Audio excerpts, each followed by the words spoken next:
विकास को केंद्र बिंदु बना करके एनडीए गठबंधन चुनाव लड़ रही है। हम सबको जानते हैं कि नीतीश कुमार इस सरकार के पहले किसकी सरकार थी। उस सरकार का नाम था लालू यादव की सरकार। अराजकता का दूसरा नाम लालू शासन था, जंगल राज का दूसरा नाम लालू सरकार था, और किस प्रकार अपहरण एक उद्योग बन चुका था और फिरौती कहाँ लिए और दिए जाते थे बिहार की जनता ने देखा है। प्रशांत किशोर भी एक फैक्टर हैं, इसलिए उनका पहला प्रयोग है। एक बार उनका रिजल्ट आने दीजिए, उसके बाद आकलन होगा। बिहार में विधानसभा चुनाव की घोषणा अभी भले ही न हुई हो, लेकिन पार्टियों की तैयारी बहुत पहले से शुरू हो गई है।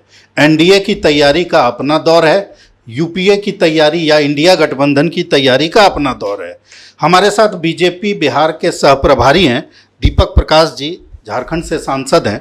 उनसे बात करते हैं, क्या वहाँ सबसे पहले संगठन की स्थिति क्या है? बहुत ही मुकम्मल, अच्छी, जीवंत, धारदार, प्रदेश से लेकर के जिला, जिला से लेकर के मंडल, मंडल से लेकर शक्ति केंद्र और शक्ति केंद्र से लेकर बूथ तक पार्टी का कार्यकर्ता आज पूरी तरह से देश की सेवा, समाज की सेवा, बिहार की सेवा और अपने स्थानीय लोगों की सेवा के लिए संकल्पित भाव से काम कर रहा है। अगर इंडिया गठबंधन की बात करें तो आप अपने को कहां से लीड लेता हुआ दिखते हैं, किस मामले में? क्योंकि विषय कई उठ रहे हैं, आरोप कई लगाए जा रहे हैं।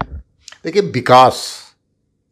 विकास को केंद्र बिंदु बना करके एनडीए गठबंधन चुनाव लड़ रही है। हम सबको जानते हैं कि नीतीश कुमार की सरकार के पहले किसकी सरकार थी। उस सरकार का नाम था लालू यादव की सरकार। क्या होता था उस वक्त? अराजकता का दूसरा नाम लालू शासन था, जंगल राज का दूसरा नाम लालू सरकार था, और किस प्रकार अपहरण एक उद्योग बन चुका था और फिरौती कहाँ लिए और दिए जाते थे बिहार की जनता ने देखा है। किस प्रकार से सूर्यास्त के बाद दुकानें बंद हो जाती थी। झारखंड जो आज कहलाता वो बिहार का एक हिस्सा था, और हम लोगों ने देखा है कि बहनें, हमारी माताएं सूर्यास्त के बाद घर में बंद हो जाती थी। लेकिन अब तो पानी पार हो गया ना, अब तो नया युवा वर्ग आ गया। नौजवान जो था, 2 करोड़ नौजवान पलायन कर चुका था बिहार से अपनी जिंदगी को संवारने के लिए दूसरे प्रदेशों में। इसलिए तो दूसरी तरफ नीतीश कुमार जी के नेतृत्व में सड़क की हालत जाकर देख ली। इतनी अच्छी सड़क, बेहतरीन सड़क, क्वालिटी बेस्ड सड़क, पटना से लेकर के गांव तक पहुंचाने वाली सड़क का निर्माण। बिजली तो पहले लोग कब आता था कब चला जाता था पता नहीं चलता था। बिजली के लिए लोग अगरबत्ती और दिया जलाते थे। आज बिजली की हालत इतनी अच्छी है, आप चले जाइए वहाँ पर, शिक्षा की स्थिति इतनी अच्छी है। पहले उस कालखंड को याद कीजिए, 4-5 सत्र पीछे हो जाया करता था नौजवान, यूपीएससी का परीक्षा नहीं दे पाता था क्योंकि उसकी एज खत्म हो जाती थी। दूसरे प्रदेशों की प्रतियोगिता परीक्षा में भाग नहीं ले पाता था क्योंकि उसकी उम्र समाप्त हो जाती थी। क्या दौर था वो! और अब सत्र रेगुलर है, शिक्षा हो, कानून व्यवस्था हो, सब अच्छी है। और विकास तो ऐसा है, महिला सशक्तिकरण अपने उफान पर है। लेकिन एक बात है कि जब चुनाव में लोग जाते हैं, इस बार एक पिछले चुनाव से जो अंतर है, प्रशांत किशोर भी एक फैक्टर हैं। इस देश के अंदर कई राजनीतिक दल है, 3000 से ज़्यादा राजनीतिक दल उसी में मानते हैं आप इनको? रजिस्टर्ड हैं। इसलिए उनका पहला प्रयोग है। एक बार उनका रिजल्ट आने दीजिए, उसके बाद ना आकलन होगा। आकलन होना चाहिए, लेकिन आकलन कब होना चाहिए?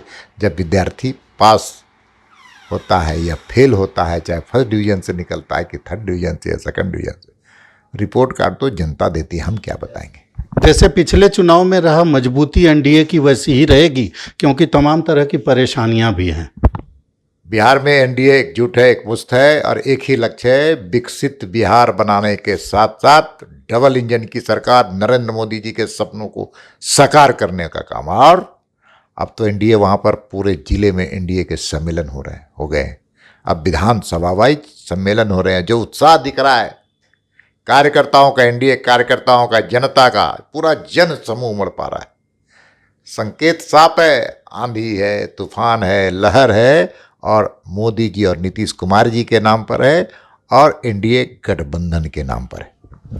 तो बिहार बीजेपी के सहप्रभारी दीपक प्रकाश जी ने जितना कुछ बिहार में घूम कर देखा, जितना कुछ किया, उसके नतीजे के रूप में ये कहना है कि एनडीए वहाँ एकजुट ही नहीं है, बल्कि विकास पर चुनाव जीती है और विकास पर चुनाव जीतेगी।